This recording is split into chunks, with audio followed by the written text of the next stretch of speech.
आप सभी को जय मसीह की मेरे भाई और बहनों। ये बहुत सामर्थ्य गवाहियाँ आपको सुनाने जा रहा हूँ। ध्यान से सुनना, ये सच्चाई है।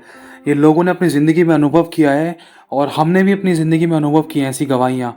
और आज भी ऐसी गवाहियाँ पाई जाती हैं लोगों के जीवन में, लेकिन वो विश्वास चाहिए। तो ध्यान से समझना, प्रभु ने जब उन लोगों के जीवन में काम किया तो आप लोगों के जीवन में भी काम कर सकता है, क्योंकि परमेश्वर हमारा कल, आज और अनंत काल तक एक सा रहने वाला परमेश्वर है। वो कभी नहीं बदल सकता। तो मेरे भाई और बहन, ध्यान से समझना, प्रभु का आत्मा आपसे बात करेगा। अगर आपकी कोई भी ऐसी परिस्थिति लगती है तो बिल्कुल भी डगमगाना मत, हारना मत और रुकना मत, थमना मत। बस बढ़ते रहना, उसी की ओर ताकते रहना। वो ज़रूर मार्ग निकालेगा, क्योंकि लिखा है कि यहोवा के पहाड़ पर उपाय किया जाएगा। परमेश्वर मुहैया करेगा, परमेश्वर आश्चर्य कर्म करेगा, परमेश्वर मार्ग निकालेगा, अपने दूतों को भेजेगा। तो ध्यान से समझना, आगे का समय पवित्र आत्मा के हाथों में सौंपते हैं। तो गवाही ये है, सबसे पहले शुरुआत करते हैं। एक हॉस्पिटल की गवाही है, प्रभु की दासी ने दी थी। तो गवाही ये है, उस हॉस्पिटल में वो शायद किसी काम से गई थी। तो वहाँ पर हुआ कुछ ऐसा कि वहाँ पर एक लेडीज़ थी और उसकी बेटी बीमार थी। बहुत ज़्यादा क्रिटिकल सिचुएशन थी और उस लेडीज़ के पास बिल्कुल भी पैसे नहीं थे।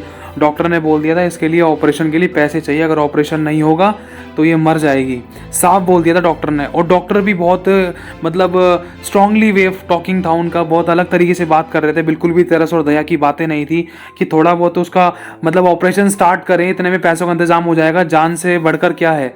तो डॉक्टर भी यही बोले, पहले पैसे लेकर आओ। डॉक्टर ने भी कहा कि इसके लिए भाई ऑपरेशन के लिए पैसे चाहिए, अगर ऑपरेशन के लिए पैसे हो गए तो ही इसको आगे हम भेजेंगे, तभी इसका ऑपरेशन हो पाएगा। तो उसी समय वो औरत बहुत रो रही, भिलक रही, बहुत सिफारिश लगाई उसने, बहुत हाथ जोड़े, बहुत तरीके से वो अपनी पूरा एड़ी से लेकर चोटी तक का जोर लगाया, रोते हुए, भिलकते हुए, लेकिन किसी ने नहीं सुनी। कोई मदद करने वाला नहीं हुआ, अपनों तक ने छोड़ दिया था, कोई हेल्प नहीं कर पा रहा था।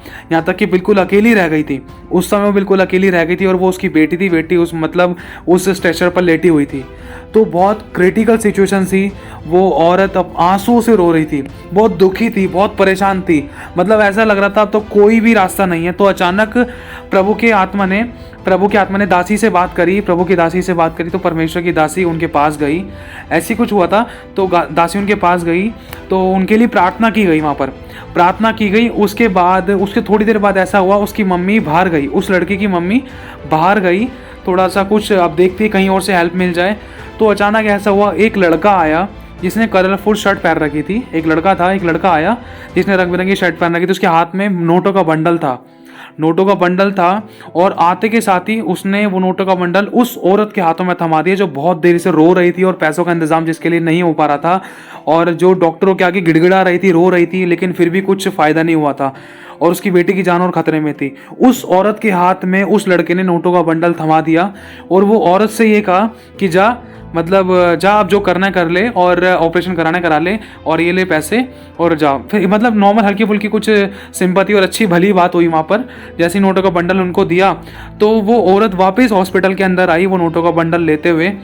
और जैसे ही हॉस्पिटल के अंदर घुसी तो उसी समय प्रभु की दासी से वो मिली और उनसे बातचीत हुई। मुझे किसी ने पैसे दिए हैं, ये पैसे कहाँ से आए? सिस्टर पूछ रही है, पैसे कहाँ से आए आपके पास? तो उन्होंने कहा वहाँ पर एक लड़का है, वो आया था मेरे पास, वो पैसे दे के चला गया। तो सिस्टर ने कहा वो कहाँ पर है वो लड़का, एक बार दिखाना मुझे, कौन सा है? तो उन्होंने जब देखा, वो वापस हॉस्पिटल के थोड़ा सा बाहर निकले तो देखा लड़का जा रहा था। लड़का जब निकल रहा था तो सामने की तरफ दीवार थी और दीवार के वो पार नहीं जा सकता था। तो चलते चलते जैसे ही उन्होंने देखा लड़के को, जैसे ही देखा, देखते के साथ ही वो लड़का गायब हो गया, उसी समय गायब हो गया। तो परमेश्वर ने उस बात को सिखाया कि हाँ, लिखा है जिस समय तूने मुझे पुकारा उसी समय मैंने तेरी सुन ली, तुझे पूरी रीति से निर्भय किया और हियाव बनाया। और लिखा है संकट के समय मुझे पुकार, मैं तुझे छुड़ाऊंगा और तू मेरी महिमा करने पाएगा। तो परमेश्वर ने अपने स्वर्गदूत को भेजकर एक लड़के के रूप में, जैसे कि उस अब्राहम के समय में, लूत के समय में परमेश्वर ने स्वर्गदूतों को भेजा था जो मनुष्य रूप में आए थे, तो जिनका खान पान भी हुआ था। तो उसी तरीके से परमेश्वर ने उस टाइम पर भी उस औरत के आंसू को देख कर, लिखा है देख उसने तेरे आंसू को देखा है और तेरे कलेश को, तेरे दुखों को देख कर वो उतर आया है। ऐसा कई बार पुराने समय में हुआ है। खुदावन अपने लोगों के दुखों को देख नहीं पाया, सच्चा परमेश्वर तो यही है जो किसी के दुखों को देख नहीं सकता, लेकिन बात यह है कि हम किसको पुकार रहे हैं। तो परमेश्वर ने अपनी दासी को वहां पर भेजा, उनको वचन दिया गया, उनके लिए प्रार्थना की गई। प्रार्थना के बाद वो लड़का मिला, लड़के ने नोटों का बंडल पकड़ाया। जैसे वो लेडीज अंदर आई नोटों का बंडल लेते हुए, फिर वो सिस्टर से मिली, फिर उनसे बात हुई, कहाँ है वो लड़का, दिखाओ। जैसे ही वो लड़के को देखने के लिए हॉस्पिटल के बाहर जाने की कोशिश की तो देखा सामने दीवार थी, लड़का जा रहा था और अचानक लड़का गायब हो गया। प्रभु ने इतना बड़ा आश्चर्य कर्म किया और ये बहुत खतरनाक आश्चर्य कर्म था। उसी समय वो लोग जान गए कि हाँ प्रभु, ये परमेश्वर तेरा स्वर्गदूत था और परमेश्वर ने उस लड़की की जान बचाई, क्योंकि वो पैसे उस डॉक्टर को मिल गए थे और वो लड़की सही सलामत हुई। तो परमेश्वर का धन्यवाद हो इस सामर्थ्य गवाही के लिए।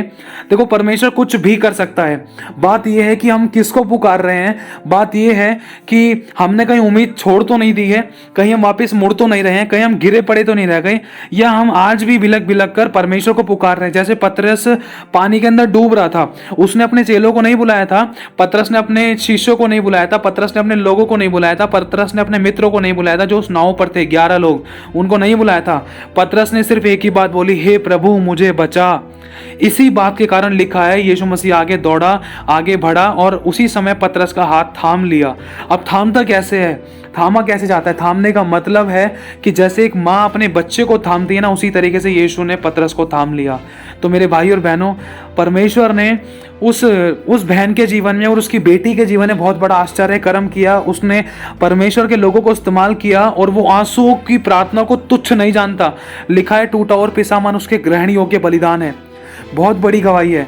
और दूसरी गवाही, तो गवाही भविष्यवाणी का आत्मा है। जो गवाहियों को अपने लिए विश्वास से ग्रहण करेगा तो परमेश्वर आपके जीवन में भी चमत्कार कर सकता है और वो करेगा भी। आपके जीवन में नहीं करेगा तो वो किसके जीवन में करेगा? आप तो उसके प्रिय हो, आप तो उसके चहीते हो, आप तो उसके इकलौते हो, आप ही तो वो पूरे घर में से जो चुने गए हो। इसीलिए तो आपको उसने चुना है कि आपके द्वारा आपके घराने का उद्धार करे, आपके द्वारा संसार में चमत्कार करे, आपके द्वारा लोग विश्वास में आए, आपके द्वारा बड़े बड़े काम करे। परमेश्वर आपके द्वारा अपने आप को प्रकट करे, इसीलिए तो आपको परमेश्वर ने चुना है। बिल्कुल भी हारना मत, डगमगाना मत, थकना मत, रुकना मत, गिरना मत। ध्यान रखना, एक छोटा सा बच्चा वो पैरों पर चलना एक बार में नहीं सीख जाता, वो कई बार गिरता है, हार नहीं मानता, कई बार गिरता है, रोता है, फिर धीरे धीरे करके उठाया जाता है। कई बार उसके माँ बाप उसको उठाते हैं। तो इसी तरीके से लिखा है कि धर्मी चाहे 7 बार गिरे तब भी वह उठ खड़ा होगा, क्योंकि यहोवा उसे संभालता है। अगर आप गिर भी गए थे तो भी परमेश्वर उठाकर खड़ा करने के लिए तैयार है, क्योंकि लिखा है वो झुके हुए को सीधा खड़ा करता है। तो दर्द के पड़े हुए गड्ढे में है उनको वो वहां से निकालता है और ऊंचा खड़ा करता है। लिखा है वो तेरी आंखों से सब आंसू पोंछ डालेगा। ये भी लिखा है, देख तेरे आंसू को मैंने अपनी कुप्पी में भरा है, देख मैं तेरा चंगा करने वाला परमेश्वर हूँ। परमेश्वर ने उस बहन के, उस बच्ची के जीवन में काम किया। और एक और गवाही देना चाहता हूँ, आगे कई गवाही आपको देना चाहता हूँ। ध्यान से समझना, प्रभु का आत्मा आपसे बात करेगा। क्या पता इनमें से कोई ऐसी गवाही हो जिसके द्वारा परमेश्वर आपके जीवन में काम करे और आपकी कोई ऐसी परिस्थिति थी जिसके द्वारा आप समझ जाओ कि आपको क्या करना है, ताकि वो चमत्कार को अपने जीवन में देख पाओ। ध्यान से सुनना, मेरी वाइफ है ना, कहीं जा रही थी तो उसके पास है ना सिर्फ जाने के पैसे थे, आने के पैसे नहीं थे। वो पैसे भूल आई थी घर पे छोड़ आ गई थी और घर से निकल मतलब बहुत दूर भी आ चुकी थी कि वापस जाए तो कैसे जाए, पैसे ही अब सिर्फ आने के पड़े हैं तो वापस जाएगी कैसे जाएगी। तो बात सारी ये थी। तो ये वाली बात मुझे पता चली। मेरी वाइफ थी ग्रामीण सेवा के अंदर, जिसमें 5-10 रुपये लगते हैं, कन्वेंस लगता है, क्योंकि उस समय हमारे पास कोई पर्सनल व्हीकल नहीं था। उस समय हम मसीह में नए नए आए थे, कुछ ही टाइम हुआ था मैं। तो उसके बाद हुआ कुछ ऐसा, परमेश्वर ने अपने बड़े मिरेकल को वहाँ पर प्रकट किया, अपने स्वर्गदूतों को कैसे खड़ा किया। ध्यान से समझना। तो उस समय मेरी वाइफ ने मुझे फ़ोन करके बोला कि मेरे पास है ना, मैं पैसे घर पे भूल कर आ गई हूँ, मेरे पास जाने का तो है लेकिन आने का किराया नहीं है, मेरे से गलती हो गई, मैं कैसे जाऊँ, अब मेरे को समझ नहीं आ रहा, कोई है भी नहीं, मैं अकेली हूँ। तो उसी समय मैंने उसको डांटना शुरू कर दिया था, क्योंकि मैं उस समय इतना वचन में भी नहीं था कि मैं उसको सम्मति दूँ, उसकी हेल्प करूँ या उसके लिए प्रार्थना करूँ ऑन द स्पॉट इस बात के लिए, या उसका मैं विश्वास बढ़ाऊँ। मैंने ऐसा कुछ नहीं किया, सिर्फ मैंने उसको डांटना शुरू कर दिया। तो उसी समय क्या कहते हैं, परमेश्वर ने एक काम किया। वो ग्रामीण सेवा में बैठी हुई थी, जैसी बैठने के बाद जब उसका कोई स्टैंड आया, मोड़ आया, तो उसी समय आते के साथ ही वो ग्रामीण सेवा से उतरी भी नहीं थी, लगभग मतलब उतरने ही वाली थी, क्योंकि ग्रामीण सेवा रुक गई थी, क्योंकि उसमें से अब लोगों को उतरना था। तो उतरने से पहले ही एक लेडीज जिसको कभी हम जानते नहीं थे, जिसको कभी वो जानती नहीं थी, जिसको कभी देखा नहीं था, जिससे कभी बात नहीं हुई जिंदगी में, और मतलब वो लेडीज उस ग्रामीण सेवा के अंदर बैठी हुई थी। परमेश्वर ने उसके मन में डाल दिया कि इस लेडीज को 30-40 रुपए के आसपास दे। तो उसी समय उस लेडीज ने अपना बटुआ खोला और मेरी वाइफ के हाथ में पकड़ा दिए, ये लो बेटी, फिर हुआ कुछ ऐसा कि मेरी वाइफ कह रही क्यों, क्या हो गया, आप क्यों दे रहे हो मेरे को पैसे माँ जी? तो उन्होंने कहा नहीं नहीं बस आप रख लो उसको, पैसों को रख लो, ज़्यादा पूछो मत, रख लो। तो उसी समय ना मेरी वाइफ के हाथों में उस बहन के द्वारा प्रभु ने पैसे दिलवाए। कोई अनजान व्यक्ति किसी को क्यों देगा? कोई अनजान व्यक्ति किसी को क्यों देगा? कोई दे ही नहीं सकता है। ध्यान से समझना, एक रिलेटिव हो, रिलेशन हो, जानकार में हो तो उसकी बात अलग है, लेकिन मेरी वाइफ के हाथों में क्यों दिए? क्योंकि उसको देखा परमेश्वर ने कि मेरी बेटी ये जानबूझकर नहीं, वरन इससे अनजाने से घर पर पैसे छूट गए हैं, अब इसके पास आने के लिए किराया नहीं है, अब ये जा तो सकती है लेकिन आएगी कैसे? तो परमेश्वर ने उसके लिए स्वरदूत को खड़ा किया उसी समय, और परमेश्वर ने किसी बहन के मन में डाल दिया, और उसके थोड़ी देर बाद किसी बहन के मन में डाल दिया, और उतरने से पहले ही उस औरत ने मेरी वाइफ को 30-40 रुपए के आसपास, वरन ज़्यादा ही पकड़ा दिए, जिसमें कि हमारा आना, जिससे कि उसका आना जाना हो सकता था। तो परमेश्वर ने बड़े चमत्कार को वहाँ पर प्रकट किया। कहने का मतलब ये है, लिखा है हाय उस पर जो सहायता पाने के लिए संसार की ओर जाता है, लेकिन धन्य है वे जिसने अपना आधार यहोवा को बना रखा है। परमेश्वर कई बार टेस्ट करता है, कई बार वो जानबूझकर बुला देता है, कई बार हमें याद नहीं रहता है, कई बार ऐसी परिस्थिति हो जाती है जिस पर हम भरोसा रखते हैं ना, तो उन चीज़ों को परमेश्वर हमारे से थोड़ा सा डिस्टेंस बनाता है, दूर करता है, ताकि हमारा विश्वास उस संसारिक वस्तु, संसारिक काम, संसारिक बातों पर, संसारिक लोगों पर ना होकर वरन सिर्फ परमेश्वर पर हो। सिर्फ अगर परमेश्वर पर ही होगा ना, तो हम कभी धोखा नहीं खाएंगे, कभी हमारी आंखों में आंसू नहीं आएंगे, कभी हम ठोकर नहीं खाएंगे, कभी हमें सताया नहीं जाएगा, कभी हमें मुंह की खानी नहीं पड़ सकती। क्यों? क्योंकि परमेश्वर कभी अपने बच्चों को दुख में, समस्या में, घटी में, परेशानी में, बीमारी में पड़ा हुआ नहीं देख सकता। और लिखा है कि जिस समय तूने मुझे पुकारा उसी समय मैंने तेरी सुन ली। तो मेरी वाइफ शायद रो गई थी उस समय, क्योंकि मैंने उसको डांटा था और फोन काट दिया था, तो प्रभु ने इसके आंसू को देखा। वो उस समय अकेली नहीं थी, उस समय उसके साथ उसका परमेश्वर भी था, मेरा परमेश्वर भी था। लेकिन मुझे उस समय प्रार्थना करनी चाहिए थी, भले ही मैंने चलो प्रार्थना नहीं करी, लेकिन परमेश्वर की महिमा प्रकट होनी थी। तो प्रभु ने अपने एक स्वरदूत को भेजकर एक लेडीज के द्वारा मेरी वाइफ को पैसे दिलाए और इस सारे कर्म को प्रकट किया। तो इस गवाही से मेरे भाई और बहनों ये शिक्षा मिलती है, ध्यान से समझना, कि चाहे आपकी परिस्थिति कैसी भी है, ये मत सोचना अब तो हो ही नहीं सकता, पैसों का इंतजाम कहां से होगा, कहां से खाएंगे, कहां से पिएंगे, कोई जानने वाला नहीं है। ना उम्मीदी में उम्मीद का परमेश्वर है। लिखा है जहां तू बोता है ना वहां से काटता नहीं है। मेरे भाई और बहनों ध्यान से समझना, जहां तू बोता है, वहां जहां तू बोती है वहां से काटती नहीं है। अगर आप किसी के लिए आंसू बो रहे हो, किसी के लिए प्रार्थना बो रहे हो, अगर आप परमेश्वर के भवन में बो रहे हो ना, तो परमेश्वर आपको भवन से ही नहीं वरन ऐसी ऐसी जगहों से ब्लेस करेगा जहां से आपने कभी जिंदगी में नहीं सोचा। ऐसा हमारे साथ आज तक होता है, आज तक होता है, वरन आगे भी होगा। क्यों? क्योंकि लिखा है धन्य है वे जो यहोवा की बाट जोते हैं, और जो उस पर विश्वास करता है वो कभी नहीं गिरता। लिखा है जो अपने ऊपर विश्वास करता है वो गिरता है, जो बुद्धि से चलता है वो गिरता है। और दूसरी बात यह लिखा है कि उसका वचन कहता है कि देख तू तो चारों ओर मेरी ढाल है, तू मेरी महिमा का मस्तक का ऊंचा करने वाला परमेश्वर है। वो हमारी इज्जत मान सम्मान को नीचे नहीं गिरने देगा, वो वरन ऊंचा ही करेगा। अब बात सारी ये है कि हम किसको पुकार रहे हैं। और अगर आपको लगता है कि आपकी परिस्थिति कुछ ऐसी है कि आपको कोई हेल्प करने वाला नहीं है, आप बिल्कुल फंस चुके हो, कर्जा देना है, किराया देना है, या किसी के पैसे ले रखे थे वो देने हैं, तो ध्यान रखना प्रभु किसी के भी मन में डाल सकता है, लेकिन आपको बस परमेश्वर की ओर ताकना है। जैसे आपको पता होगा, अगर आप कुछ भी चीज़ डाउनलोड करते हो तो उसके परसेंट होते हैं 1 2 3 4, 1 2 3 4 5 6 7 8 9 10, ऐसे करते करते 100 तक होती है।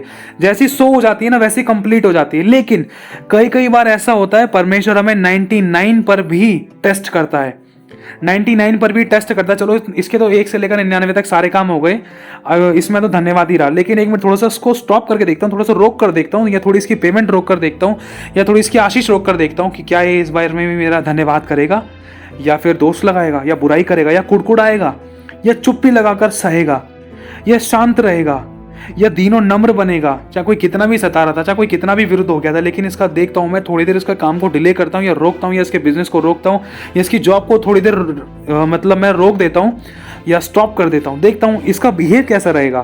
क्योंकि मेरे भाइयों बहनों, परमेश्वर का वचन कहता है जिसने हमें मुंह दिया खाने के लिए भी वही देगा। जब वो पेड़ के बैठे पक्षी को खिला देता है तो हमें सब कुछ क्यों ना देगा, वो हमारा ध्यान क्यों नहीं रखेगा। उसने हमारे लिए जान दी है, उसने किसी जीव जंतु के लिए नहीं, उसने हमारे लिए जान दी है, तो हमें भूखा नहीं रख सकता। लेकिन कई बार परमेश्वर हमें ऊंचा उठाना चाहता है। तो उसी तरीके से जैसे आपको बताया था, अगर कोई 10वीं क्लास का बच्चा अगर 12वीं में जाना चाहता है, अगर 12वीं से इंसान कोई BA में जाना चाहता है, तो उसको एक टेस्ट देना पड़ता है। जिसके द्वारा वो खरा निकलता है, जिसके द्वारा उसको नॉलेज मिलती है कि हाँ भाई 12वीं के अंदर क्या होता है, अगर कोई 12वीं में आएगा तो मैं इसको समझा पाऊंगा। कहने का मतलब जब आप इस परीक्षा से गुजरोगे ना, इस परीक्षा में जो जो आपके साथ अनुभव हुए हैं और आपने जय कैसे पाई है, आप कितनी बार गिरे थे, किस कारण गिरे थे, किन गलतियों के कारण गिरे थे, क्या आपने नहीं किया था जिसके कारण आपकी आशीष मतलब दूर हुई थी, तो इन सारी अनुभवों को जब आप अपनी जिंदगी में पा लोगे तो जब आप दूसरों को बताओगे तो दूसरे लोग है ना आपके अनुभव से सीखेंगे, उनके आंसू पोंछे जाएंगे, वो विश्वास में मजबूत होंगे, बहुत से लोग भटकने से बचेंगे, बहुत से लोग प्रभु में खींचे चले आएंगे, बहुत से लोग परमेश्वर की महिमा करेंगे, बहुत से लोगों के द्वारा परमेश्वर का राज्य बढ़ेगा। लेकिन आपकी गवाही कभी खराब नहीं जाएगी, जिसके द्वारा परमेश्वर की महिमा होगी और परमेश्वर इस गवाहियों के द्वारा आपके पैरों के नीचे शैतान का सर कुचलेगा और भविष्यवाणी का आत्मा भी बनाएगा और परमेश्वर अपनी महिमा के लिए और अद्भुत तरीके से इस्तेमाल करेगा और बड़ी बड़ी गवाहियां बनाएगा, क्योंकि वो सहने से बाहर परीक्षा नहीं लेता। लेकिन बात सारी ये है कि हम किसको पुकार रहे हैं। तो इसी से रिलेटेड एक और गवाही है, ये सच्ची गवाही है। जिस चर्च में हम जाते हैं वहाँ पर एक बहन है, उनका बहुत बड़ा कर्जा हो गया था, लगभग मान लो शायद 9 लाख, पता नहीं 6 लाख के आसपास का कर्जा हो गया था उनका। तो बहुत लंबे टाइम से, बहुत लंबे समय से वो नहीं दे पा रहे थे, वरन और दुख में और कर्जे में होते जा रहे थे। लेकिन कुछ परिस्थितियां ऐसी हुई थी, परमेश्वर ने उनको टेस्ट किया, या मतलब कुछ ऐसी परिस्थितियां हुई, उनका विश्वास टेस्ट कर रहा था परमेश्वर। तो उनके लिए प्रार्थना चलती रहती थी, लंबा समय लगा, प्रार्थना चलती रही। ध्यान से समझना, ये नहीं कि बीज बोते के साथ ही एक बार में आम आ जाएगा, प्रार्थना करते के साथ ही ऑन द स्पॉट उत्तर मिल जाएगा। उत्तर मिल जाता है, लेकिन हमारी गलतियों के कारण वो रुक जाता है, क्योंकि दानियेल की पुस्तक के द्वारा हम सीख सकते हैं। लिखा है, जिस समय दानियेल तूने प्रार्थना की थी उसी समय तेरे वचन सुने गए, उसी समय तेरी प्रार्थना का उत्तर भेजा गया। लेकिन हम वहाँ पर मतलब 21 दिन तक, मतलब सौर के राजा ने वहाँ पर प्रधान ने रोक लिया था। क्यों रोका था? परमेश्वर के लोग दूतों को कोई रोक नहीं सकता, लेकिन परमेश्वर की एक योजना थी। लिखा है, जब दानियेल ने दोबारा से प्रार्थना करी ना, जब वो पूरी तरीके से दीन हुआ, उसी समय उसकी प्रार्थना का उत्तर मिल गया। क्यों? क्योंकि जो काम दानियेल ने दूसरी बार, जो लास्ट टाइम जो प्रार्थना करी थी, जो उस समय करा था ना, वो काम पहले नहीं हो पाया था। इसीलिए प्रार्थना को पाने में लगभग 21 दिन का समय लगा। इसी तरीके से मेरे भाइयों और बहनों, ध्यान से समझना, बात यह है कि जब वो भाई और बहन, हस्बैंड और वाइफ, जब वो प्रभु में मजबूती से बने रहे, उन्होंने बस ठान लिया, प्रभु तू ही करेगा, या तो इंतजाम करेगा इस कर्जे को चुकाने के लिए, या तो माफ कराएगा। वो इस चीज को बांधे हुए थे, प्रभु तूने बड़े बड़े काम किए हैं, तू ये भी कर सकता है। बस लगे रहे, आंसू बहाते रहे, धन्यवाद करते रहे, प्रार्थना करते रहे। प्रभु ने उनका खाना खत्म नहीं होने दिया, प्रभु ने उनको किसी के आगे हाथ नहीं फैलाने दिया, प्रभु ने उनको अच्छा खिलाया, अच्छा पहनाया, अच्छा उड़ाया, और रॉयलिटी से परमेश्वर ने उनको जिलाया, जिंदा रखा, सही सलामत सुरक्षित रखा, बहुतेरी जाति को उधार देने वाला भी बनाया। परमेश्वर ने उस घटी के टाइम में भी परमेश्वर ने उनको बहुत ऐसे आशीषित किया। कब? क्यों किया? इसीलिए किया क्योंकि वो परमेश्वर में बने हुए थे, वो छोड़कर चले नहीं गए। उनको आशीष और चंगाई और छुटकारा, उनको बरकत नहीं मिली, तो इसका मतलब ये नहीं कि वो छोड़ के चले जाएं। वो यीशु मसीह को एक एटीएम नहीं समझते हैं। एक विश्वासी को, एक परमेश्वर के लोगों को यीशु मसीह को एक एटीएम नहीं समझना चाहिए कि भाई पैसे मिल रहे हैं तो फायदा, अगर पैसे नहीं है तो कोई फायदा नहीं है। हमें कोई रेफर नहीं समझना चाहिए कि हाँ भाई चिप्स का पैकेट है, जैसे कि चिप्स निकाल ली, पैकेट फेंक दिया। नहीं, जैसा अय्यूब ने कहा था, प्रभु तू दे तो भी मेरा परमेश्वर, ना दे तो भी मेरा परमेश्वर, तू नहीं दिया, तू नहीं ले लिया, तेरा नाम धन्य है। तो मेरे भाई और बहनों, उस बहन के और उनके हस्बैंड के जीवन में जब ये परिस्थिति थी, जब ये 6 लाख के आसपास का कर्जा था, तो उनके लिए प्रार्थना की गई। पहले से ही प्रार्थना ही होती, लेकिन प्रभु कुछ सिखाना चाह रहा था। कई बार हमारा टेस्टिंग टाइम है ना, 10 दिन का, 10 से 20 दिन का, धीरे धीरे करके बढ़ता जाता था हमारी गलती के कारण। प्रभु तो हमें पल भर में सिखाना चाहता है, ताकि हम आगे अपना टाइम, पैसा, एनर्जी वेस्ट ना करें, ताकि हम ठोकर ना खाएं, ताकि हम और समस्या को क्रिएट ना करें। लेकिन हमारी कुछ गलतियों के कारण जब हम परमेश्वर के वचनों में परिपूर्ण नहीं होते हैं, उसकी आत्मा की अगुवाई में नहीं चलते, जब हम संसार पे भरोसा रखते हैं ना, तो हमारा टेस्ट का टाइम है ना, हमारी परीक्षा का समय थोड़ा और बड़ा हो जाता था। तो इसी तरीके से मेरे भाई और बहनों, ध्यान से समझना, तब उनके लिए प्रार्थना की गई, प्रार्थना चल रही थी। लेकिन आने वाले टाइम में प्रभु ने उनके लिए ऐसा किया कि जिस बंदे को कर्जा वापस लौटाना था ना, मतलब जिस बंदे से इन हस्बैंड वाइफ ने लिया था कर्जा, तो उसको जब पैसे लौटाने की बात आ रही थी तो उनके मन में यही चीज़ रहती थी, तो उन्होंने प्रार्थना में रखा। तो प्रभु ने कुछ ऐसा चमत्कार दिखाया उनके जीवन में। कब दिखाया? जब तक वो आखिरी सांस तक बने रहे, प्रभु तू ही करेगा, तू ही करेगा, तू ही करेगा, हमारे बस की नहीं है, हमारे बस की नहीं है, हमारे बस की नहीं है। बस वो इस बात में बने रहे, प्रभु तू ही कर सकता है, तू ही कर सकता है, तू ही कर सकता है। और उन्होंने अपना दिमाग नहीं चलाया और प्रभु में बने भी रहे। कुछ परिस्थिति और भी हुई थी खराब, लेकिन परमेश्वर ने संभाल लिया। सब बातों में संभाला और इज्जत मान सम्मान के साथ खड़ा भी किया। तो कुछ ऐसा हुआ, जिस व्यक्ति से उन दोनों हस्बैंड वाइफ ने कर्जा लिया था ना, उसी बंदे के मन के अंदर डाल दिया प्रभु ने कि देख, जो हस्बैंड वाइफ है ना, इनका कर्जा तुझे माफ़ करना है। वो बंदा प्रभु को नहीं जानता है, शायद वो चर्च भी नहीं आया कभी, वो कोई अननोन पर्सन ही था।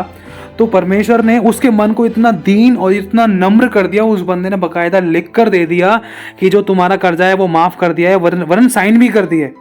मतलब परमेश्वर ने इस बात का पूरा पक्का प्रूफ भी दिखाया, और उस बहन ने वीडियो भी बनाई थी इस बात की, और वीडियो भी शो करी थी चर्च के अंदर। देखो इस मतलब ये पेपर है, इस पेपर पे उन्होंने साइन करे हैं और इस पेपर पे क्लियर कर दिया है कि अब मुझे कोई कर्जा वापस उनका लौटाना नहीं है, मेरा कर्जा माफ़ कर दिया है प्रभु ने।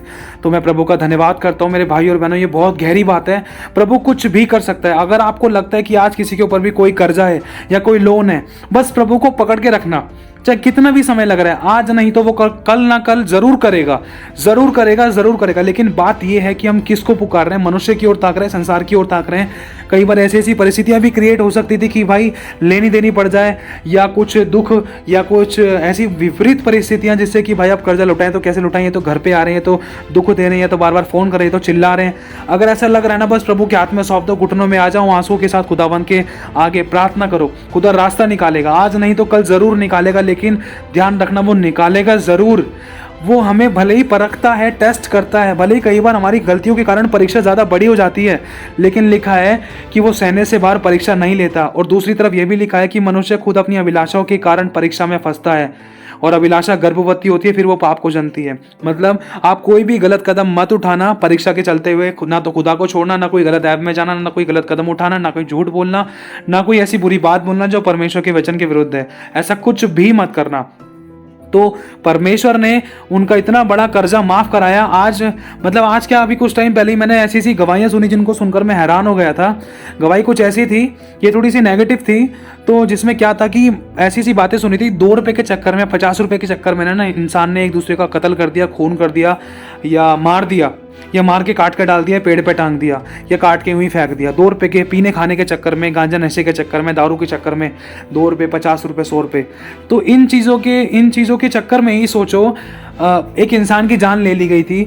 लेकिन परमेश्वर ने यहाँ पर इतने लाखों का कर्जा माफ कराया, और बंदे ने बकायदा लिख कर भी दे दिया।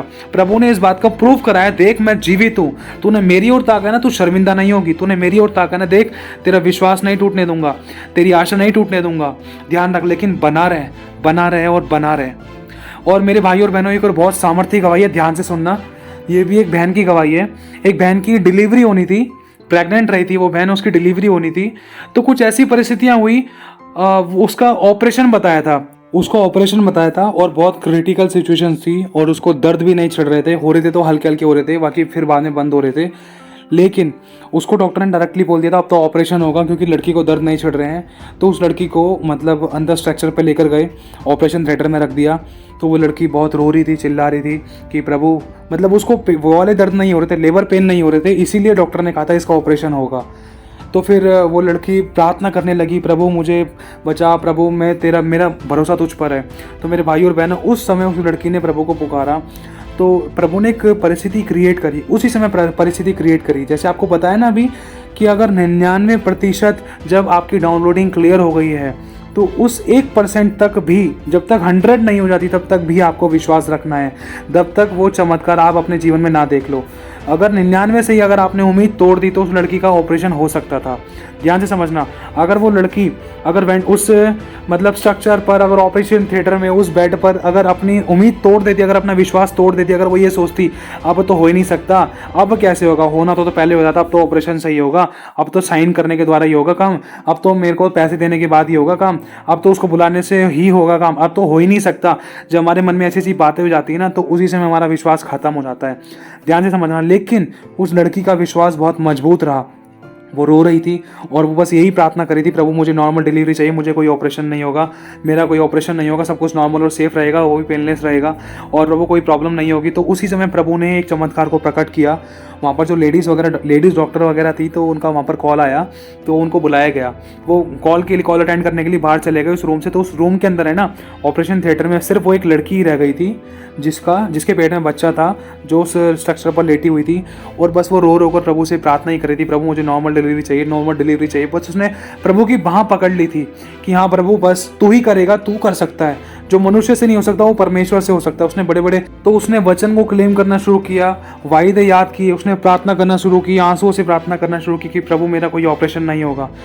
तो उसी समय मेरे भाई और बहनों ध्यान से समझना, जैसे कि आपको पता है कि एक 12 वर्षों के लहू बहने वाली स्त्री की एक बीमारी थी, तो वो सब जगह से धक्का खाकर आ चुकी थी, दुख उठाया था, समस्या में थी, पीड़ा में थी, और उसको कोई छूता नहीं था, कोई टच नहीं करता था, कोई उससे सीधे मुंह बात नहीं करता था, और उसको एक अलग वस्त्र पहना के अलग ही दूर ही रख दिया जाता था। उस स्त्री को दूर ही कर दिया जाता था, क्योंकि उसके वस्त्रों में से भी स्मेल आती थी, क्योंकि उसको 12 वर्षों से लहू बहने की बीमारी थी और कोई उससे सीधे मुंह बात नहीं करता था। उसने अपना टाइम, पैसा, एनर्जी सब कुछ लगाकर देख लिया था, बड़े बड़े वैद्यों को दिखाया था, लेकिन तब भी चंगी नहीं हुई थी। तो उसने बस अपनी एक उम्मीद, उस आखिरी उम्मीद, उसने अपना 1%, 99 तक वो उम्मीद हार चुकी थी, लेकिन उसने अपना 100% जब उसने देखा कि हाँ यीशु आ रहा है, यीशु चमत्कार करता है, यीशु परमेश्वर है, यीशु परमेश्वर का पुत्र है, जब उसने अपना विश्वास 99 से जब 1 पर करने की कोशिश करी, 99 से जब 1% और बढ़ाया उसने, जैसे ही उसने 100 किया कि हाँ प्रभु अब मैं तेरे वस्त्र ही को छू लूंगी ना तो मैं चंगी हो जाऊंगी, तो बस उसने उस बात को थाम लिया, प्रभु मुझे तेरा वस्त्र छूना है, वस्त्र छूना है, वस्त्र छूना है। तो बहुत सारी समस्या आई, वो गिरी भी, नीचे पड़ी भी रही, और उसको लोगों ने धक्का भी दिया, कोई उसके हाथ पर चढ़ा, कोई पैर पे चढ़ा, क्योंकि उसको कोई टच नहीं कर सकता था, उससे दूर रहते थे लोगों, कैसे ना कैसे करके नीचे से हो के जा रही थी, लोगों के अगल बगल में से होने की कोशिश करी। तो ऐसे उसने वस्त्र को छू लिया, उसी समय चंगी हो गई। जो उसका 99% जो विश्वास था ना, जो टूटने वाला था, 1% पूरा नहीं हो पा रहा था, तो उसने बस वो विश्वास में बनी रही, और उसने वो 99% विश्वास को पूरे 100 में बदल दिया। और उसने ये पकड़ लिया कि इस बात को मजबूती से पकड़ लिया कि और उसने इस बात को पूरी मजबूती से पकड़ लिया कि मैं यीशु के वस्त्र ही को छू लूंगी तो मैं चंगी हो जाऊंगी, बस मुझे वही करना है।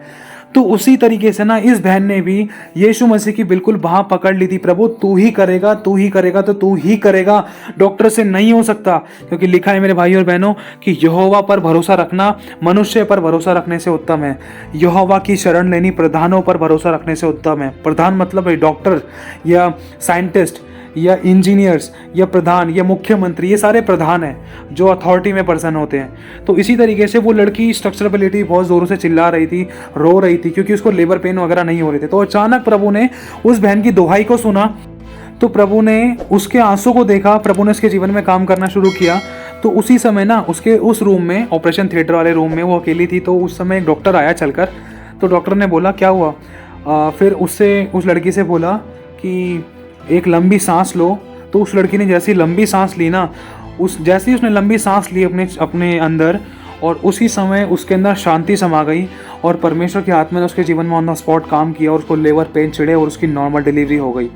तो मेरे भाई और बहनों ध्यान से समझना, तो उसी समय जैसे उसके जीवन में काम हुआ, लड़की के जीवन, उसको पता भी नहीं चला कि पेनलेस, बिना ऑपरेशन के और बिना किसी क्रिटिकल सिचुएशन के, बिना औजारों के, परमेश्वर ने उस डॉक्टर के द्वारा नॉर्मल डिलीवरी कराई, और कुछ करने की जरूरत नहीं पड़ी। बस उसको कहा कि लंबी सांस लो, और यूं ही परमेश्वर ने आश्चर्य कर्म कर दिया जो दूसरे डॉक्टर नहीं कर पा रहे थे, जो पेट फाड़ने के लिए तैयार थे, लेकिन वो परमेश्वर की चमत्कारों को नहीं जानते थे। लेकिन उन्होंने अपनी ज्ञान के अनुसार कहा था कि भाई अब तो उसका ऑपरेशन होगा। लेकिन लिखा है हमारा परमेश्वर चतुरों को उनकी ज्ञान में, ज्ञानियों को उनके चतुराई में फंसा देता है। परमेश्वर बड़े आश्चर्य कर्म करता है।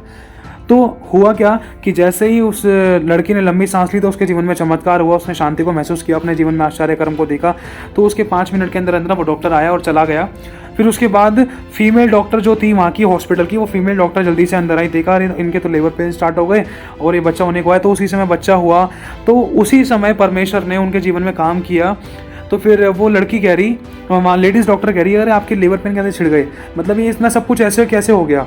तो उस लड़की ने बोला मैम अभी एक मेल डॉक्टर आया था, एक लड़का डॉक्टर आया था, तो उसने कहा मुझे लंबी सी सांस लो, तो उसके बाद ये सब हो गया और इजीली हो गया, मुझे पता भी नहीं चला, मुझे इतना टेंशन भी नहीं हुई, मुझे दुख भी नहीं हुआ, मैं सब कुछ इजीली और आराम से हो गया। तो उसी समय ना वहाँ की लेडीज़ डॉक्टर ने कहा सिस्टर आप क्या बात कर रही हो, कैसी बात कर रही हो, यहाँ हमारे पास तो कोई मेल डॉक्टर है ही नहीं, हमारे स्टाफ में कोई भी मेल डॉक्टर नहीं है। तो उसी समय वो लड़की कह रही, नहीं नहीं मैडम, अभी मेल डॉक्टर आया है, अभी खुद चल कर आया है मेरे पास, उसने मेरे से कहा है कि एक लंबी सी सांस लो। जैसे ही मैंने लंबी सांस ली तो उसी मेरे अंदर एक अलग ही एनर्जी आई, मेरे अंदर अलग ही सामर्थ्य आया और शांति आई, और उसके बाद ही काम होना शुरू हो गया। फिर वो डॉक्टर चला गया, उसके बाद आप लोग आए हो, और जैसे ही मतलब वो लड़की जो स्ट्रक्चर पर लेटी हुई थी वो ये वाली बातें बता रही, तो डॉक्टर हैरान हो गए कि ऐसा कैसे हो सकता है, ऐसा हो ही नहीं सकता। सिस्टर आप कैसी बात कर रहे हो, हमारे स्टाफ में कोई भी लड़का डॉक्टर नहीं है, हम सारी लड़कियां ही हैं, हमने मेल डॉक्टर्स को नहीं देखा, कोई मेल डॉक्टर है ही नहीं, हम सब फीमेल ही डॉक्टर हैं, यहाँ पर कोई मेल डॉक्टर हमारे स्टाफ में है ही नहीं। तो वो स्ट्रक्चर पर जो लड़की लेटी हुई थी ना, तो वो उसने जान लिया कि हाँ प्रभु, ये स्वयं तेरा दूत था जिसको तूने मेरे लिए भेजा था। तो मेरे भाई और बहनों, ये ऐसी गवाही है जो मनुष्य नहीं कर सकता, जो कोई डॉक्टर नहीं कर सकता, जो कोई ईश्वर नहीं कर सकता, जो हमारा परमेश्वर करने की सामर्थ्य रखता है। लिखा है कि जिस समय तूने मुझे पुकारा उसी समय मैंने तेरी सुन ली। वो लड़की बस थोड़ी देर लेटी हुई थी, चिल्ला रही थी, रो रही थी, प्रभु से बिलक बिलक कर प्रार्थना कर रही थी कि प्रभु मेरा कोई ऑपरेशन ना होने पाए। तो प्रभु ने एक स्वर्गदूत को भेजकर, वो भी डॉक्टर के रूप में, उस लड़की के पास भेजा और उससे कहा लंबी सांस ले। उतने में उसके जीवन में चमत्कार हुआ, उसके जीवन में पेन छिड़ना शुरू हुआ, लेबर पेन हुआ हल्का सा, तो उसके बाद बच्चा हो गया। और जब वो फीमेल डॉक्टर्स वगैरह से बातचीत हुई कि ये ऐसा इतना सब कुछ कैसे हो गया, तो जब उस स्ट्रक्चर पर लेटी हुई लड़की ने बताया कि एक मेल डॉक्टर आया था, तो वो लड़कियां हैरान हो गई कि उन्होंने कहा, क्योंकि हैरानी की बात यह है क्योंकि हमारे स्टाफ में कोई मेल डॉक्टर है ही नहीं। मेल मतलब कोई लड़के जात में कोई डॉक्टर है ही नहीं, हम लड़कियां ही हैं। तो फिर इस बात के द्वारा परमेश्वर ने अपने आश्चर्य कर्म को प्रकट किया, बड़ी गवाही बनाई, और सच में जीसस ने, हमारे प्रभु यीशु मसीह ने आश्चर्य कर्म को प्रकट करने के द्वारा अपनी महिमा को प्रकट किया, और माँ और बच्चे को सही सलामत सुरक्षित रखा, लॉन्ग लाइफ से ब्लेस किया, कोई ऑपरेशन नहीं होने दिया। डॉक्टरों को भी शर्मिंदा होना पड़ा कि डॉक्टर की भी अच्छी से अच्छी स्टडी भी ज़ीरो हो गई थी। क्योंकि जब हमारा परमेश्वर काम करने पर आता है ना, वो कुछ भी कर सकता है। और एक दो गवाही और देना चाहता हूँ। एक गवाही ये है कि परमेश्वर के एक दास हैं, डॉक्टर ब्रूस नाम है शायद उनका। तो वो कहीं थे तो वो अपनी गाड़ी से निकले, तो निकलने के बाद है ना, उनको एक बहुत गरीब, लाचार, बहुत गरीब सा व्यक्ति दिखाई दिया। इसके कपड़े बहुत ख़राब थे, फटे हुए थे, बहुत दुखी व्यक्ति था। तो हुआ कुछ ऐसा कि परमेश्वर की आत्मा ने परमेश्वर के दास के मन में डाला, इसको कुछ दे। तो परमेश्वर के दास के जेब में ना $5,000 थे, पता नहीं $500 थे, जो भी थे वो सब निकाल कर उस गरीब इंसान के हाथ में पकड़ा दिए। जैसे ही पकड़ाए जाने के बाद उससे कहा, देखो प्रभु तुमसे प्रेम रखता है, अब तुम्हें ऐसे नहीं रहना, ये लो अपने पास रखो इन पैसों को, और अब ध्यान रखना अपना, अच्छे कपड़े पहनो, अच्छे वस्त्र पहनो, अच्छे चप्पल पहनो। फिर उसके बाद वहाँ के लोग देख रहे, अरे इस आदमी ने इतने सारे पैसे निकाल कर इस गरीब को दे दिए। तो जब ये सारी बातें हो रही थी, प्रभु की वहाँ पर महिमा प्रकट हुई, देखा कि हाँ भाई जीसस पे बिलीवर। तो जब वहाँ के लोगों ने देखा कि हाँ भाई ये तो भाई जीसस बिलीवर है और ये कितना भला काम कर रहा है, लेकिन इतने सारे पैसे इसने इस व्यक्ति को पकड़ा दिए और इस भिखारी को पकड़ा दिए। तो उसी समय ना एक चमत्कार करा परमेश्वर ने। जिस भिखारी को पकड़ाए थे ना, वो भिखारी उसी समय ऑन द स्पॉट गायब हो गया, लोगों की आंखों के सामने। मेरे भाई और बहनों, ये सच्ची गवाही है, लोगों ने इस बात को अनुभव किया। लेकिन परमेश्वर का दास ये वाली बात जानता था कि वो परमेश्वर का स्वर्गदूत है, और लोगों ने कहा ये गायब हो गया। और परमेश्वर की आत्मा ने दास को बताया, देख वो मेरा दूत था। देख, एक तरीके से मेरे भाई और बहनों ये टेस्टिंग थी।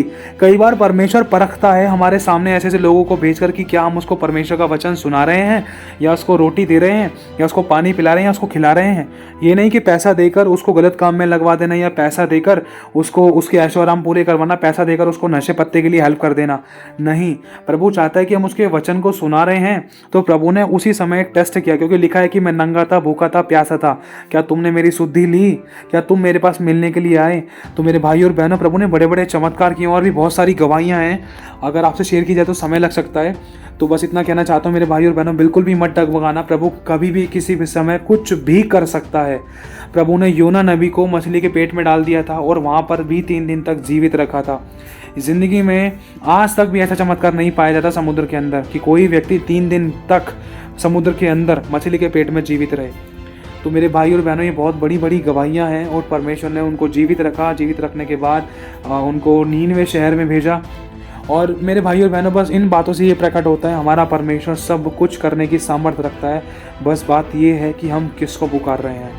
तो प्रभु आप सभी को आशीष दे, आप सभी को जय मसीह की। तो मेरे भाई और बहनों, कुछ आज भी हमारे पास ऐसी गवाहियाँ हैं कि जिन लोगों के ऑर्गन्स नहीं थे, मतलब शरीर के कुछ अंग मतलब उसमें विकसित नहीं हुए थे या बने नहीं थे या हुए नहीं थे, परमेश्वर ने ऐसे ऐसे अंगों को भी क्रिएट किया है, बना कर दिया है, जो डॉक्टर नहीं कर सकता। डॉक्टर किसी को, अगर किसी की कोई किडनी ट्रांसप्लांट करता है तो उसके लिए ऑपरेशन चाहिए होता है। अगर कोई किडनी बदलता है या कोई कुछ भी बदलता है, चाहे दिल बदल रहा है चाहे फेफड़ा बदल रहा है, मतलब जहाँ तक लग रहा है आपको कि क्या दिल ट्रांसप्लांट हो सकता है, लेकिन परमेश्वर ने बिना ऑपरेशन के भी ऐसे ऐसे आश्चर्य कर्म किए हैं। Brand new kidney, brand new heart से भी लोगों को ब्लेस किया है। ब्रांड न्यू आपको इसलिए बताया जैसे कि ऐसी गवाहियाँ भी हमने सुनी हैं। उम्र तो लोगों की है मान लो 40-45 के, लेकिन जब उनका दिल चेक किया गया, जब उनके लिए प्रेयर की गई और परमेश्वर ने अपने दूत के द्वारा नया दिल भेजा, ऐसी गवाहियाँ भी हमने सुनी हैं। और जब उनका दिल चेक कराया गया तो डॉक्टर ने खुद बोला कि ये तो दिल लगभग 18-20 साल का बच्चे के आसपास का लगता है, तो लेकिन तुम्हारी तो उम्र उतनी है। मतलब परमेश्वर ने ऐसे ऐसे काम किए जो डॉक्टर की सोच और समझ से परे हैं। जहाँ साइंस और डॉक्टर घुटने टेकते हैं ना, वहाँ से तो हमारे परमेश्वर का काम शुरू होता है। मेरे भाई और बहनों, एक टाइम पे डॉक्टर भी हाथ खड़े कर देता है ना, तो वो भी यही कहता है कि भाई अब तो दुआ प्रार्थना करो।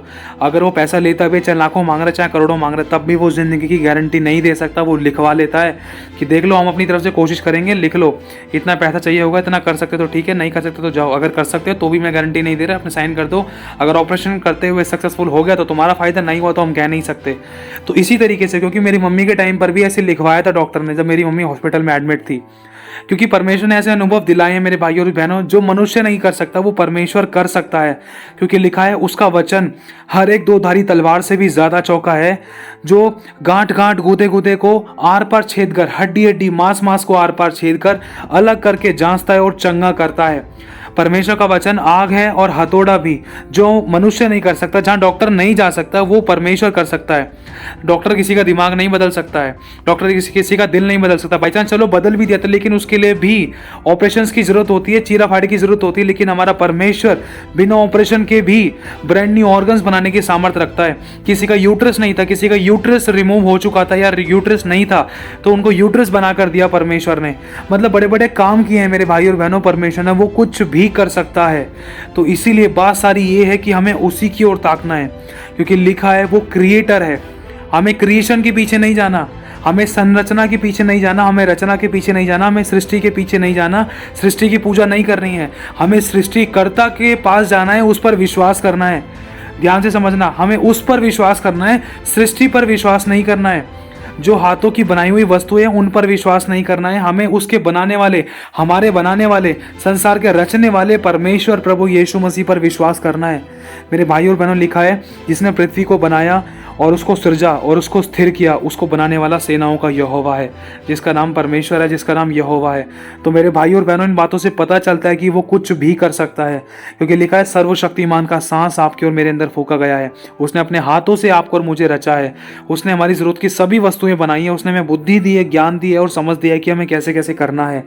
तो इसीलिए सब कुछ करने वाला परमेश्वर है। अगर वो बुद्धि ना दे तो हम कुछ नहीं कर सकते, अगर वो सांसें ना दे तो हम कुछ नहीं कर सकते। इसीलिए आज बहुत बड़ी दया है उसकी और अनुग्रह है और करुणा है कि आज हम जीवित हैं। तो हर बात में उसका धन्यवाद करो, चाहे कैसी भी परिस्थिति थी। चुप्पी लगाकर सहना है, क्षमा करना है, आगे बढ़ना है, माफ़ी मांगनी है और उसको पकड़ के रखना है। प्रभु ज़रूर काम करेगा। और उसको छोड़ने के बाद भी कोई ज़िंदगी है ही नहीं, ध्यान रखना। क्यों? क्योंकि दर दर की ठोकरें खाने के बाद लास्ट यीशु के पास ही आए। अगर यीशु को छोड़ के चले गए तो कौन है बचाने वाला? कोई और है ही नहीं। पहले से ही दुख और समस्या में थे, अगर दोबारा से संसार के दुखों में चले गए तो और ज़िंदगी खराब हो सकती थी। मेरे भाई और बहनों, समझना, इन बातों को जानने की कोशिश करना, कभी भी यीशु को मत छोड़ना। वो आपकी सभी परिस्थितियों को जानता है, लेकिन बात यह है कि हम क्या उसमें बने रहते हैं। लिखा है जो अंत तक मुझे बना रहेगा, जो अंत तक धीरज धरेगा, उद्धार उसी का होगा। उसी के जीवन में परमेश्वर अपने काम को प्रकट करता है, जो उसमें बना रहता है, जो आखिरी सांस तक उसकी बाट जोते हैं और उसी की ओर ताकते हैं, उसी के लिए सहते हैं, उसी के लिए करते हैं, उसी के लिए जीते हैं। तो प्रभु आप सभी को आशीष दे, आप सभी को जय मसीह की।